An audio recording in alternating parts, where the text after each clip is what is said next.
എല്ലാ സുഹൃത്തുക്കൾക്കും life vision top സ്റ്റാറിലേക്ക് ഒരിക്കൽ കൂടി സ്വാഗതം ചെയ്യുന്നു. ഞാൻ GK തുമ്പക്കാരൻ. എനിക്ക് പറയാനുള്ളത്, ഈ മന്ത്രി വീണ ജോർജിനെ ആ നിലയിലെത്തിക്കാൻ ഏറ്റവും കൂടുതൽ സഹായിച്ചത് സഭാ അംഗങ്ങളാണ്. ഒപ്പം സഭയിലെ മെത്രാച്ചന്മാരും മറ്റു വ്യക്തികളുമാണ്. എന്നാൽ സഭയെ സംബന്ധിച്ച്, ഒരു ക്രിസ്ത്യാനി സഭയെക്കുറിച്ചിട്ട് മോശമായിട്ടൊന്നും സാധാരണ ജനങ്ങളിൽ നിന്നും കേൾക്കാറില്ല. എൻ്റെ അറിവ് ശരിയാണെങ്കിൽ ഈ വീണ ജോർജ് എന്ന ഈ വ്യക്തി, ഇവർ ഒരു സഭാവിശ്വാസിയാണ്, ഈശ്വര വിശ്വാസിയാണ്. അവർ സത്യപ്രതിജ്ഞ ചെയ്തതും ദൈവത്തിൻ്റെ നാമത്തിലായിരുന്നു. ബട്ട് ആ പ്രതിജ്ഞയിൽ നടത്തിയ ആ വാക്കുകൾ, അതിനുശേഷം അവർ ഉൾക്കൊണ്ട പ്രവർത്തന ശൈലി വളരെ വ്യത്യസ്തമാണ്. കാരണം ഈ ക്രിസ്ത്യാനികളെന്ന് പറയുന്നത് പരസ്പര സ്നേഹവും പരസഹായവും ആരെയും ഉപദ്രവിക്കാത്ത ഒരു കൂട്ടരായിട്ടാണ് ജനം കണ്ടുപോരുന്നത്. എന്നാൽ ഇവിടെ നേരെ തികച്ചും വ്യത്യസ്തമാണ്. മന്ത്രിപദം കിട്ടിയതിന് ശേഷം അവർ ആദ്യമായി ആഞ്ഞടിച്ചത് ആ പാവം പിടിച്ച ഈ സമരം ചെയ്യുന്ന കുറച്ച് തൊഴിലാളികൾ. അവർ സെക്രട്ടേറിയറ്റിൻ്റെ മുന്നിൽ രാത്രി പകൽ അവർ ചെയ്യുന്ന വേതനത്തിന് അനുസരണമായ കൂലി ആവശ്യപ്പെട്ട് സമരം ചെയ്യുന്ന ആശാവർക്കർമാരെ അതിനിശിതമായി വിമർശിച്ച ഒരു മന്ത്രി, അതും ഒരു സ്ത്രീ, പുരുഷനല്ല. പലപ്പോഴും അവരെ വളരെ താഴ്ന്ന നിലവാരത്തിലുള്ള വിമർശനങ്ങളാണ് അവർ നടത്തിയത്. പലരും അവർ ചെയ്യാത്തതേ ചെയ്യാൻ പോണെന്ന് പറഞ്ഞിട്ട് അതൊന്നും ചെയ്തിട്ടില്ല. എന്തെങ്കിലും പറഞ്ഞ് ഒഴിവുകൾ പറഞ്ഞ് അവരുടെ റെസ്പോൺസിബിലിറ്റിയിൽ നിന്ന് തെന്നി മാറുന്നൊരവസ്ഥയാണ്.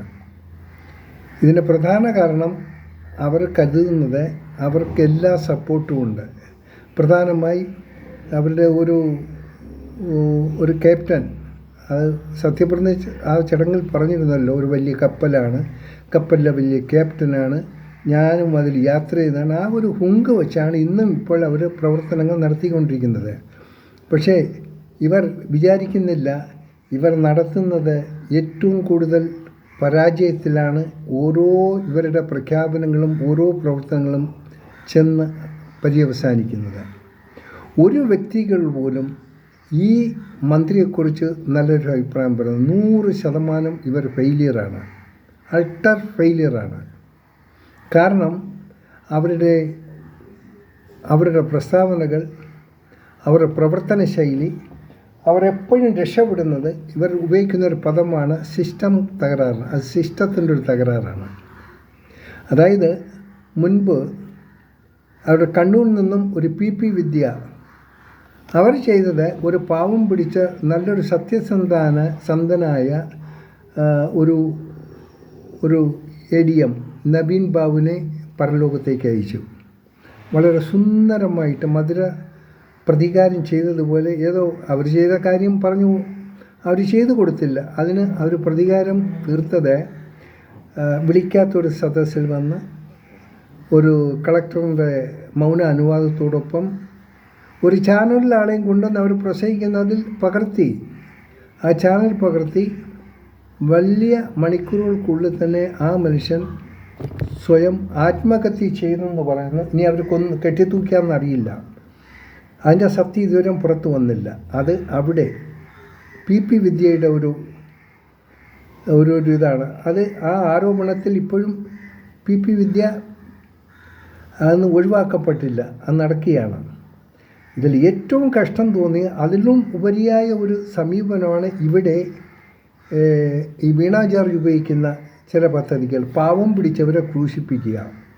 അവരെ ഉന്മൂലനം ചെയ്യുക, അവരെ ഏതെങ്കിലും രീതിയിൽ തകർക്കുക. സത്യസന്ധമായി ആരെങ്കിലും എന്തെങ്കിലും ആരോഗ്യ വകുപ്പിനെ കുറിച്ചോ ഹോസ്പിറ്റലിനെ കുറിച്ചോ പറഞ്ഞാൽ അവർ ഏതെല്ലാം രീതിയിൽ അപായപ്പെടുത്താം, എന്തൊക്കെ രീതിയിൽ മാനസികമായി ഉപദ്രവിക്കാമോ ആ പരിപാടിയാണ് ഇപ്പോൾ ചെയ്തുകൊണ്ടിരിക്കുന്നത്. ഉദാഹരണത്തിന് നമുക്ക് പറയാം, മെഡിക്കൽ കോളേജിൽ ഈ റീസെൻ്റായിട്ട് നടന്ന പല കാര്യങ്ങളും. ഒരു ഡോക്ടർ ഹാരിസ് വളരെ മനുഷ്യസ്നേഹിയാണ്. അങ്ങേയറ്റം രോഗികൾക്ക് വേണ്ടി ഈ പല നല്ല പ്രവൃത്തികളും ചെയ്യുന്ന ഒരു വ്യക്തിയാണ്. അദ്ദേഹം കൃത്യമായി ജോലിക്ക് വരുന്നു, കൃത്യമായി അതിൻ്റെ പണികൾ നടത്തുന്നു. ഉണ്ടായ ബുദ്ധിമുട്ടുകളൊന്ന് പരസ്യമായി ഒന്ന് പറഞ്ഞതിന് ശേഷം അവരെ ഒതുക്കാൻ വേണ്ടി ഇപ്പോൾ ഇറങ്ങിയിരിക്കുകയാണ് ഈ മന്ത്രി വീണ ജോർജ്. കാരണം ഇവർക്കെന്തോ സാരമായ കുഴപ്പമുണ്ട്. അതുകൊണ്ട് ഞാൻ ബഹുമാനപ്പെട്ട ഈ സഭാ നേതാക്കളുടെ മേലധ്യക്ഷന്മാരോടും വിശ്വാസികളോടും പറയുന്നു, ഞാനൊരു ക്രിസ്ത്യാനിയാണ്, നമുക്കൊന്ന് പ്രാർത്ഥിച്ചേ പറ്റൂ. ഇവർക്ക് നല്ല ബുദ്ധി കൊടുക്കാനും ഇവിടെ വായിൽ നിന്ന് നല്ല ഭാഷകൾ വരാനും ഇവർ മനുഷ്യനെ സ്നേഹിക്കാനും മനുഷ്യൻ്റെ ബുദ്ധിമുട്ടുകളെ മനസ്സിലാക്കാനുമുള്ള ഒരു മനസ്സിൻ്റെ ഉടമയായി മാറാൻ വേണ്ടി വളരെ കഷ്ടമാണ്. ഇവരെ മന്ത്രി പദത്തിലിരുന്ന് ഇവർക്ക് എന്തും ചെയ്യാം, ഇവരെ കാണിക്കുന്നില്ല ശരിയാണ്. പിന്നെ കുറച്ച് കോമാളികളും ഇവരോടൊപ്പം ഉണ്ട്, എന്ത് ചെയ്താലും അവർ സപ്പോർട്ട് കിട്ടും എന്നുള്ള ധാരണയിൽ മന്ത്രി വീണ ജോർജിനോടൊന്ന് പറയുകയാണ്, നിങ്ങൾക്ക് യോജിച്ച ഒരു പദവിയല്ല ഇത്. നിങ്ങൾ ആരോ പിടിച്ച് ഈ കുറേ സഭാധ്യക്ഷന്മാരും വിശ്വാസികളും കയറി അതിൽ കൂടി നിങ്ങൾ കയറി വന്നതാണ്. നിങ്ങൾ ഈ സാധാരണ ന്യൂസ് റൂമിലേക്ക് ഇരുന്ന് ന്യൂസ് വായിക്കാറുണ്ടല്ലോ, പലപ്പോഴും നിങ്ങൾ വായിക്കുന്ന ന്യൂസ് സത്യമാണെന്നില്ല, നിങ്ങൾ കേട്ടത് നിങ്ങൾ വായിക്കുന്നു, നിങ്ങളുടെ തെറ്റില്ല. അതുപോലെ ആരൊക്കെയോ പറഞ്ഞത് നിങ്ങൾ ആ വിഡിവായിത്തരം പറയുന്നു. അതൊക്കെ ഒന്ന് നിർത്തുക. ഇത് ഒരു നല്ലൊരു ക്രിസ്ത്യാനിക്ക് ഭൂഷണമായിട്ടുള്ളൊരു കാര്യമല്ല. നിങ്ങൾ ഈ സഭയെയും സഭാ വിശ്വാസികളെയും സഭ അധ്യക്ഷന്മാരെ നിങ്ങൾ അധിക്ഷേപിക്കുകയാണ്. അതാണ് നിങ്ങളിപ്പോൾ ചെയ്തുകൊണ്ടിരിക്കുന്നത്. എന്തിനും ഒരു പുല്ല് വില കൊടുക്കുകയാണ്. നിങ്ങൾ എവിടേക്ക് എന്തൊക്കെ ദുരന്തങ്ങൾ സംഭവിച്ചോ നിങ്ങളുടെ ഡിപ്പാർട്ട്മെൻറ്റിൽ, നിങ്ങളുടെ വകുപ്പിൽ അതിന് എന്തൊക്കെ ആക്ഷനാണ് നിങ്ങളെടുത്തത്? ഒന്നും എടുത്തില്ല. ഏതോ ഒരുത്തൻ ഇപ്പോൾ സസ്പെൻഡ് ചെയ്യുന്നത് കേട്ടു. നിങ്ങൾ മെഡിക്കൽ കോളേജിൽ എന്താ ഇതുവരെ കാണിച്ചത്? അവിടുത്തെ അഴിഞ്ഞാട്ടം ഓരോരുത്തരും കാട്ടിക്കൂട്ടുന്ന കോലകളും ഒന്നും ചെയ്യാൻ പറ്റിയില്ല. പിന്നെ നിങ്ങൾ ചെയ്യുന്ന തെറ്റുകൾ ഏറ്റെടുക്കാൻ കുറേ ഡോക്ടർമാരുമുണ്ട്. അവരെനിക്ക് ഏതിനോട് ഉപയോഗിക്കുമെന്നും അറിയില്ല. കാരണം എന്തെങ്കിലുമൊക്കെ പറഞ്ഞാണ് ഇങ്ങനെയൊക്കെ ചെയ്യാമെന്നുള്ളത്. എന്നാലും അത് അവനും അനുഭവിക്കും. എത്ര പാവപ്പെട്ടവന് എത്ര കണ്ട് ഉപദ്രവിക്കുന്നുണ്ട്. ആ ഉപദ്രവിക്കുന്നവൻ പാവപ്പെട്ടവനെ ക്രൂശിക്കുന്നവൻ, അവൻ്റെ അന്ത്യനാളുകൾ വളരെ ശോചനീയമായിരിക്കും. ആരും മൈൻഡ് ചെയ്യില്ല. വളരെ മോശമായ ഒരു അന്ത്യമായിരിക്കും ഇവർക്കൊക്കെ ഉണ്ടാകുക. സോ നവീൻ ബാബുവിനെ പോലെ നിങ്ങൾ ആരെ ഉന്നം വയ്ക്കുന്നത്? പലരും നിങ്ങൾ ഉന്നം വയ്ക്കുന്നുണ്ട്. അവരെ പരലോകത്ത് അയക്കാനുള്ള ഉന്നം വയ്പ്പാണെന്ന് തോന്നും. ഇതുവരെയുള്ള പ്രസ്താവനകൾ നിങ്ങളുടെ ഓരോ കാര്യങ്ങൾ അതാണ്. നിങ്ങൾ ഒരു ദിവസം പോലും വെറുതെ ഇരിക്കും. എന്തെങ്കിലും നിങ്ങൾ ഇറക്കുന്ന പ്രസ്താവനകൾ ശുദ്ധ അബദ്ധമാണ്, വെറും വിഡ്ഢിത്തരമാണ്. അതുകൊണ്ട് ഒരിക്കൽ കൂടി സഭാധ്യക്ഷന്മാരോട് പറയുന്നു, ഇവർക്ക് നല്ല ബുദ്ധി കിട്ടാൻ വേണ്ടി ഒന്ന് പ്രാർത്ഥിക്കുക. കാരണം നിങ്ങൾ നല്ലൊരു പങ്ക് ഇതിന് വഹിച്ചിട്ടുണ്ട്. ഒപ്പം വിശ്വാസികളും ഇത്ര എല്ലാം അറിയാവുന്നൊരു ഹുങ്ക് ഇവരിൽ ഉണ്ടാകരുത്. ഇതെല്ലാം നമുക്കൊരു ദിവസം ഈ ഭൂമിയിൽ തന്നെ കണക്ക് കൊടുക്കേണ്ടി വരും. ഇവർ ആശാവർക്കർമാർക്കെതിരായിട്ട് നടത്തിയ പല പ്രസ്താവനകളും മനുഷ്യത്വരഹിതമായ, മനുഷ്യത്വമില്ലാത്ത വാക്കുകളാണ് ഉപയോഗിച്ചത്. ആ മെഡിക്കൽ കോളേജ് ഒരു സ്ത്രീ ഓടിക്കൊണ്ടു മതൻ്റെ അടിയിൽ കിടന്ന് അന്ത്യവിശ്വാസം സംഭവിച്ചു. നിങ്ങൾ പറഞ്ഞാൽ ഇവിടെ കുഴപ്പമൊന്നുമില്ല, ഇവിടെ എല്ലാം ഓക്കെ, നിങ്ങൾ അങ്ങോട്ട് പോയി. ഒരു ഫാസ്റ്റ് വിഷൻ നടത്തി അങ്ങോട്ട് പോയി. മെഡിക്കൽ കോളേജിൽ ഇപ്പോൾ ഡോക്ടർ ഹാരിസിനെതിരായിട്ടാണ് നിങ്ങൾ അടുത്ത കരിനീക്കം നടത്തുന്നത്. നിങ്ങൾ അവരെ അപകടപ്പെടുത്താനും മടിക്കില്ല തീർച്ചയായിട്ടും. കാരണം നിങ്ങളുടെ ഓരോ പ്രസ്ഥാനം അങ്ങനെ നിങ്ങൾ വളരെ പ്ലാൻ ചെയ്തിട്ടാണ് ഓരോന്നും സംസാരിക്കുന്നത്, ഓരോന്നും പ്രവർത്തിക്കുന്നത്. അതുകൊണ്ട് ഞാൻ റിക്വസ്റ്റ് ചെയ്യുന്നു, നിങ്ങൾ അത്ര ക്ലെവർ, നിങ്ങളാണ് ബുദ്ധിമതിയൊന്നും ചിന്തിക്കരുത്. അത് ഒരു ശരിയായ നടപടിയല്ല. ബുദ്ധിമുട്ടുണ്ട് ഇങ്ങനെയൊക്കെയുള്ളൊരു വീഡിയോ എനിക്ക് ചെയ്യേണ്ടി വന്നത്. അതിയായി ഖേദിക്കുന്നു.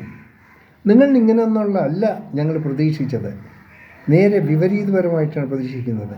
പിന്നെ ഈ ജീവിക്കോളം ഈ മന്ത്രിപദം ഒപ്പം ഉണ്ടാകുമെന്ന് കരുതരുത്.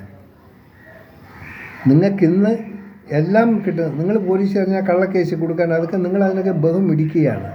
നിങ്ങൾ പലതും അത് ചെയ്തിട്ടുണ്ട്, പക്ഷെ ഒന്നും വിജയിച്ചില്ല. അതുകൊണ്ട് ഒരിക്കൽ കൂടി പറയുന്നു, നേരം വെളുക്കുമ്പോൾ ഈശ്വരനെ ധ്യാനിച്ചുകൊണ്ട് ഒന്ന് നിങ്ങളുടെ ആ ദിനം സ്റ്റാർട്ട് ചെയ്യുക. കിടക്കയിൽ പോകുമ്പോൾ ഒന്ന് ചിന്തിക്കുക, ദൈവമേ ഇന്ന് ഞാൻ ഒരു ആർക്കും എന്തെങ്കിലും ഉപദ്രവം ചെയ്തിട്ടുണ്ടോ, അറിയാതെ ചെയ്തിട്ടുണ്ടോ, എന്നോട് ക്ഷമിക്കണേ എന്നൊരു ദൈവവാക്യം കൂടി പറയണം. എങ്കിലേ നിങ്ങൾ ചെയ്ത സത്യപ്രതിജ്ഞയ്ക്ക് ഒരു അർത്ഥമുണ്ടാവുള്ളൂ, ഒരു ക്രിസ്ത്യാനി എന്ന് നിങ്ങൾക്ക് പറയാൻ അർഹതയുള്ളൂ. കാണാം വീണ്ടും മറ്റൊരു വീഡിയോയിലൂടെ. Thank you.